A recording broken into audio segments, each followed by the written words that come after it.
Hi everyone! Welcome back to My Goodness. Ngayon guys, magluluto naman tayo ng panibagong tinapay. Ito ay apple cinnamon roll with cream cheese toppings and walnuts too. Right? Sige, simulan na natin. Excited na ako. Okay, so guys, ang una natin gagawin, pinainitan ko sa microwave yung ating half cup ng milk for 1 minute para maging mainit. Yan, makikita nyo, umuusok-usok pa yung ating milk. Para maluluto natin yung flour at gagawa tayo ng roux or bread improver or tanzong. So, kukuha ko dito sa aking measure na 500 grams of bread flour.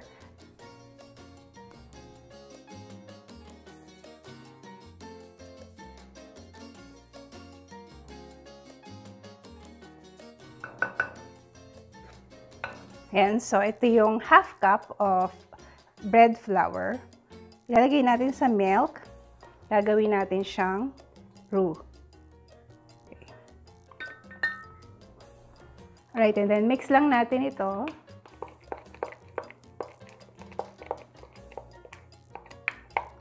Dapat magiging paste yung itsura niya.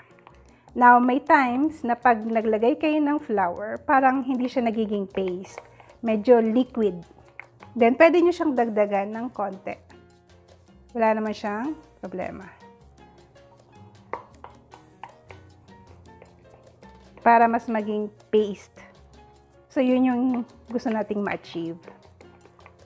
Kasi minsan depende sa pagkakasukat. Yan. So, pwede na to para siyang paste na malagkit. And then the rest, imimix na natin lahat. Pagsasama-samahin lang natin sa ating mixer. Okay. Set aside lang natin ito hanggang maging lukewarm. Kasi for now, masyado pa siyang mainit. Kalagay lang natin siya dito sa tabi. And then we'll be using our mixer. And the dough hook attachment. So, pagsasama-samahin lang natin lahat ng ingredients. I have yung another half cup of milk. 1 egg, large, room temperature. Yung sugar, I'm using light brown sugar. We have yung oil. So I'm using vegetable oil, you can use palm oil. Instant yeast, I'll be using 2 teaspoons.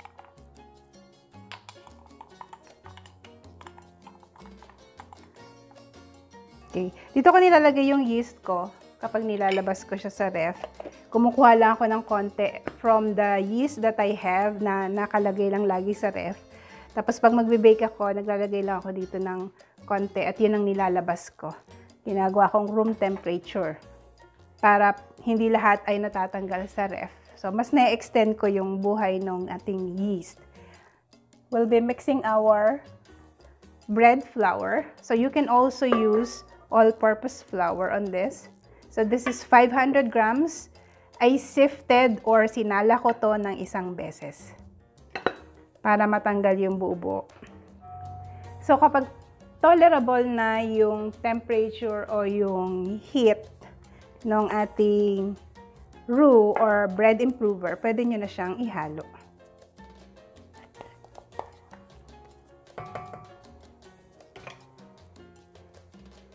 Okay, saidin natin.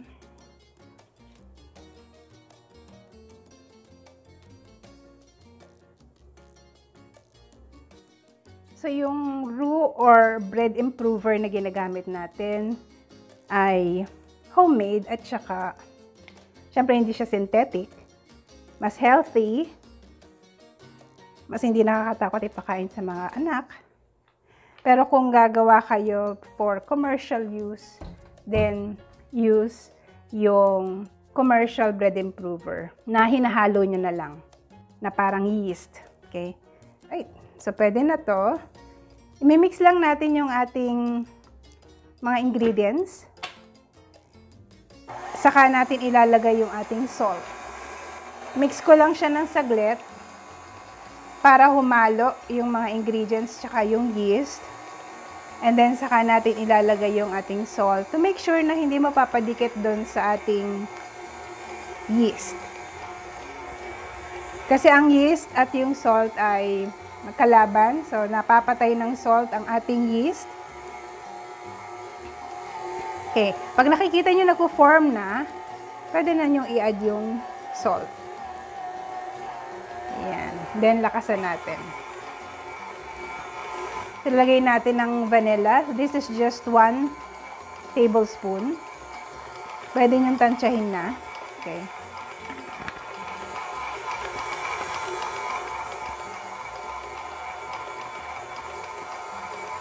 So, pagka ganyan na, nag-mix na yung mga ingredients, ininid na natin ito o mamasahin natin for 7 to 10 minutes.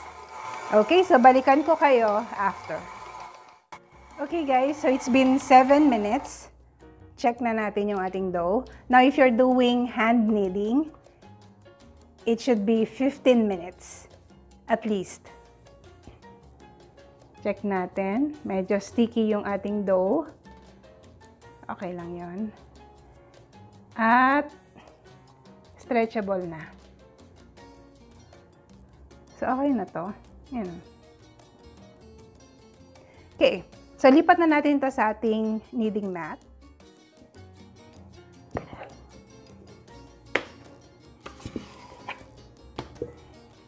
Okay, kung malagkit yung dough nyo, guys, pwede kayong maglagay ng oil sa kamay para hindi dumidikit sa hands nyo. Then, check lang natin. Yan. Yung dough natin, oh, stretchable. See? So, yun yung hinahanap natin. Okay, bilugin ko lang. Check natin. Stretch lang natin yung dough. Check natin yung window pane. Yan, yung na-stretch siya tapos hindi na pupunit yung gitna. Okay naman siya. So, okay naman ang ating dough.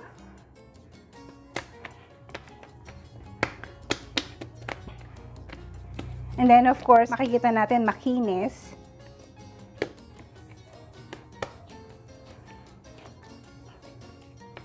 So, this is a well-knead dough. Now, kung hirap kayong mag-knead o magmasa by hand, you can use the Autolyze method. So, pagka-mix nyo ng mga ingredients, ipag-rest nyo lang yung dough, takpan nyo lang, rest it for 30 minutes to 1 hour, and then pag balikan nyo, saka nyo masahin. Kasi pag tingin nyo dun sa dough, stretchable na siya. So, nagki-create na siya ng gluten just by resting it.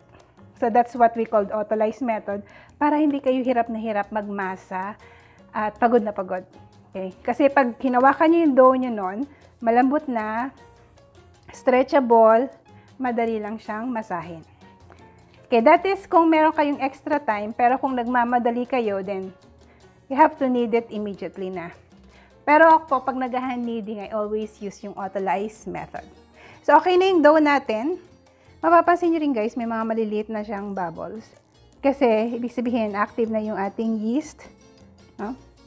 Nakikreate na siya ng air or nagfe-ferment na yung ating yeast. Okay, so lalagay ko na to sa isang bowl. Pwede rin naman guys yung mga plastic container nyo na may mga takip.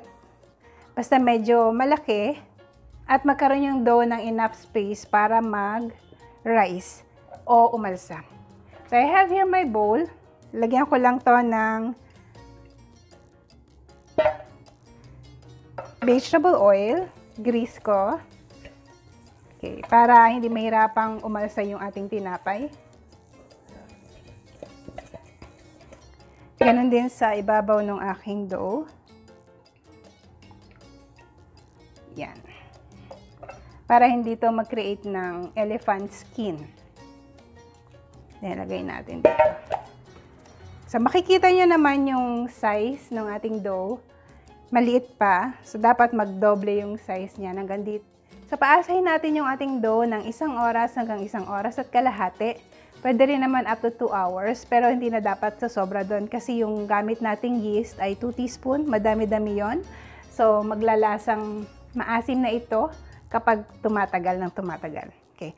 Tatakpan ko lang ito. You can use a cling wrap or just your kitchen towel.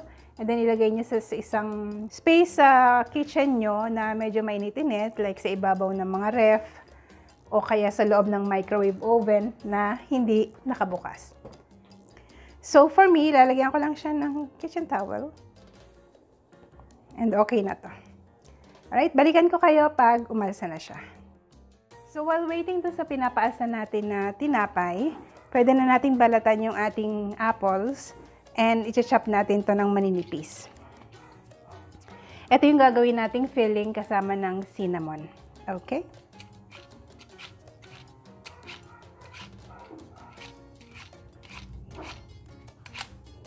Hindi nyo naman kailangan gumamit ng mga 3. Pwede naman mga 2 lang. Kaya na. Make sure na gumamit kayo ng mga apples na hinog or red na red. Mas maganda kasi mas matamis. Pakita ko lang sa inyo kung paano ko gagawin.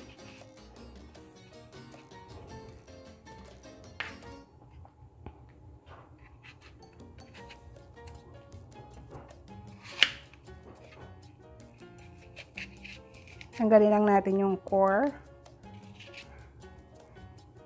Manipis lang.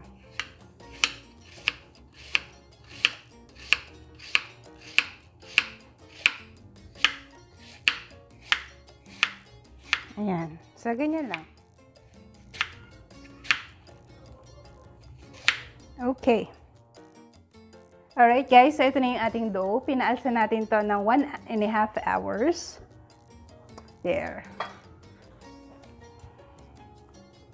Okay, medyo makulimlim kasi ngayon, so hindi siya mainit, kaya hindi ganun kalaki. But that's okay. Pwede rin naman na kahit 1 hour lang, okay lang din. Punch lang natin yung dough para mag-escape yung mga gas. Makakatulong to para hindi maraming butas yung bread nyo. Kaya natin pina-punch out yung air.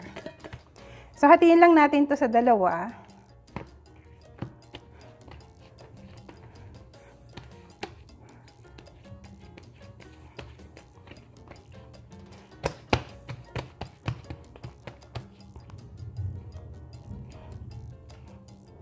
If you want to use a weighing scale, mas okay.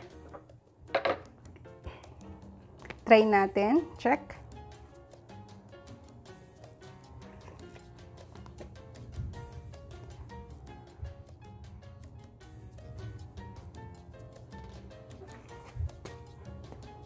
Alright, so okay na to.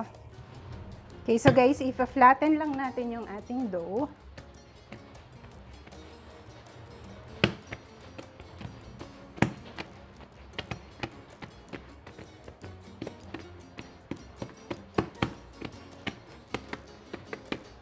Yung sakto lang na mag-fit sa ating loaf pan. Yung loaf pan natin, ginrease natin yung ilalim, then nilagyan natin siya ng parchment paper. Para hindi tayo mahirapang tanggalin later on yung ating bread.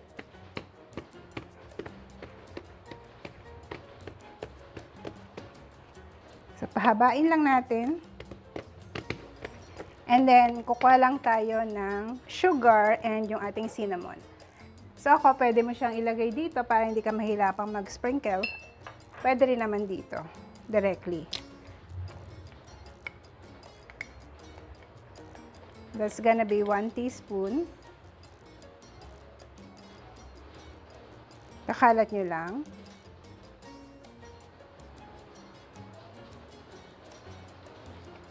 Pwede nyo dagdagan. Depende na sa inyo. Okay. So, masarap ito. Bango. And then I have also my brown sugar. 2 teaspoons will do. Okay. And that's it. Then, lalagay natin yung ating apples. Ayan lang.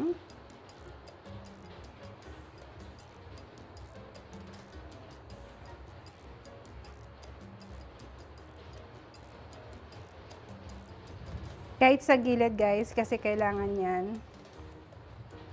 I-line nyo lang para pag binilog, hindi kayo mahihirapan.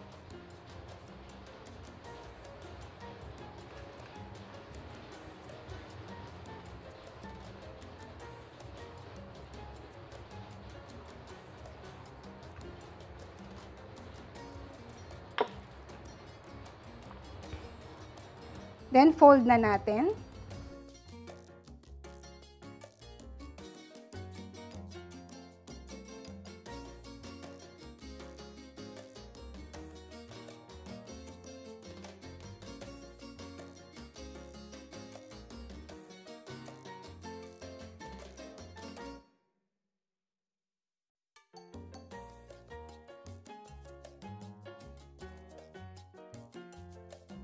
Okay, and then, pinch yung dulo para dumikit. Pwede na natin siyang ilipat. Alright. Lagay na natin dito sa ating loaf pan. There you go. Wow, this is so delicious at ang bango ng bahay nyo pag binibake nyo to. Alright, and that's it. Alsayin natin ito ng around 1 hour. 45 minutes to 1 hour. Basta umangat na siya dito. Okay na yon. Takpan lang natin ulit. And balikan ko kayo. Okay guys, so after 1 hour, ito na yung itsura ng ating cinnamon loaf or cinnamon roll. Yan. So, una natin gagawin, bago natin isalang sa oven, lalagyan muna natin ito ng egg wash. So, I have here 1 egg. Lalagyan ko lang ng konting milk, about a tablespoon. Pwede nyo naman tansyahin na lang. Okay, and then, mix it.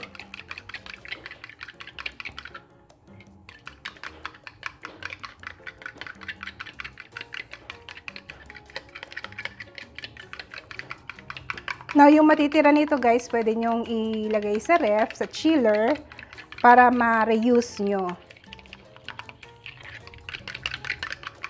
Pero make sure na i-check nyo muna yung amoy bago nyo gamitin ulit. Lagyan natin siya ng egg wash sa ibabaw.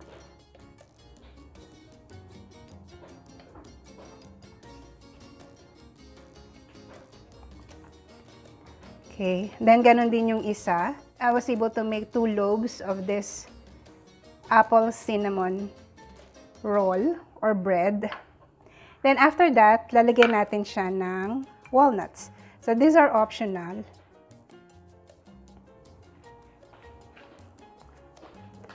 Kahit anong nuts pwede nyong ilagay, cashew or almonds, pwede din yon.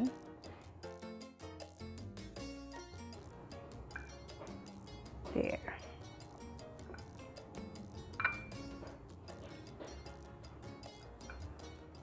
Alright, and then, dapat at this time, pinipreheat nyo na yung oven nyo to 180 degrees Celsius. 15 minutes nyo ipipreheat. So, bago nyo to gawin, preheat nyo muna yung oven nyo. Okay, and then, isalang na natin to. And I'll let you know once it's baked. So, habang nakasalang guys yung ating bread, gagawa tayo ng cream cheese glaze. So, ito yung cream cheese na ginamit ko. I'm using Philadelphia. Or you can also use yung homemade cream cheese na meron ako previously. Check on my channel. Mas makakatipid kayo kung yun ang mga ginagamit nyo lagi. Homemade cream cheese. Okay, nilalagyan lang natin to ng sugar or you can also use condensed milk. Tansyahin nyo na lang ayon sa panlasa nyo. So, for this one, ay gagamit ako ng white sugar. And then, lalagyan ko siya ng vanilla. Yung vanilla ko yung magpapa-liquefy dun sa ating cream cheese. So, mix lang natin. Pag natatabangan kayo, just add more sugar or condensed milk. Make sure yung cream cheese nyo ay room temperature para hindi kayo mahirapang mag-mix. Ayan. Mag-add ako ng isa pang tablespoons ng sugar. Kasi gusto ko yung medyo may konting tamis lang.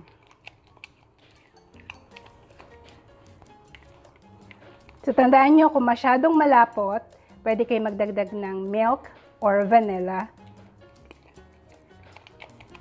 para mag-pass through siya dito sa piping bag. Kasi maliit lang ang ating bubutasan doon sa piping bag. So, okay. Pwede na to. And tikman lang natin. Ayaw naman natin ng masyadong matamis. Sarap.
Alright, so guys, ito na, malamig na yung ating apple cinnamon bread. We bake this for 40 minutes, so around 40 to 50 minutes. Depende sa oven temperature nyo at sa laki nung nagawa nyong bread. Okay, so makikita nyo, yan, hindi naman siya sunog. Sobrang lambot. Tikman na natin. Now, you have the option na pwede nyong ilagay sa ibabaw yung cream cheese. Eto, nilagay na natin siya sa isang piping bag. Pinuto lang natin yung dulo.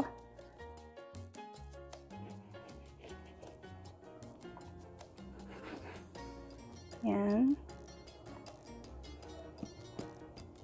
Gusto ko yung gitna. Okay.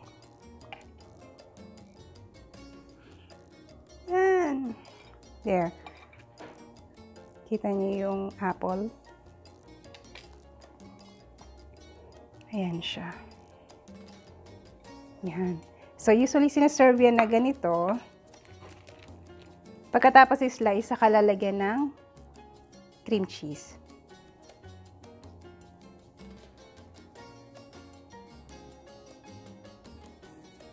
There. Yan. So, ito yung isang side. Let's check. So, option nyo na kung gusto nyo lagyan ng cream cheese. Pero masarap siya pag may cream cheese. So, tikman na natin.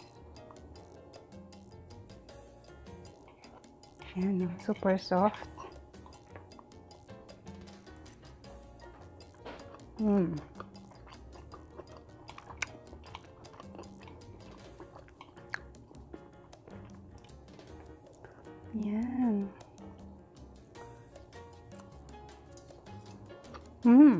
Hindi naman siya masyadong matamis.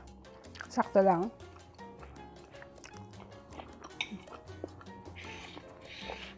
Sarap. Pwede nyo rin pala itong iprito na parang donut kaysa i-bake. Normally kasi piniprito ito. Pero sa akin kasi ayoko ng mamantika. So, binibake ko talaga. Hinihiwa lang to na parang cinnamon roll. Tapos yun yung ipa-fry nyo na parang donut. Pagkatapos nyong i-fry, isi-serve nyo, lalagyan ng cream cheese. So, ganun talaga yung pagkakagawa nito. But I opted na i-bake. Kasi marami sa inyo gusto i-bake. Tama naman kasi hindi mamantika. Pero kung ipiprito nyo to, dapat low heat lang. Alright. Guys, try nyo na. Masarap. Magkakaiba, loaded. Healthy din siya kasi may apple sa loob. And nuts as well. Alright. So, thank you so much guys for watching this video.